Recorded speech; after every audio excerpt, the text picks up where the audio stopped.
হরে কৃষ্ণ কৃষ্ণ কৃষ্ণ হরে হরে, হরে রাম রাম রাম হরে হরে। আজ 14ই ফেব্রুয়ারি, আর শুনেছি 14ই ফেব্রুয়ারি নাকি ভালোবাসা দিবস। তাই আজকে কথা বলবো প্রেম নিয়ে। জানেন কি, কৃষ্ণ প্রেম এই জগতের এমনই একটি প্রেম, যে প্রেমে পড়লে আর এ জগতের কোনো কিছুই তাকে আর আকৃষ্ট করতে পারে না।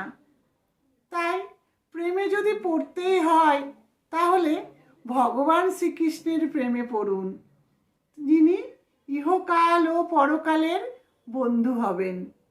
আর যদি এই জড়জগতের কোনো মানুষের প্রতি অর্থাৎ মানুষের প্রেমে পড়েন তাহলে কি হবে জানেন?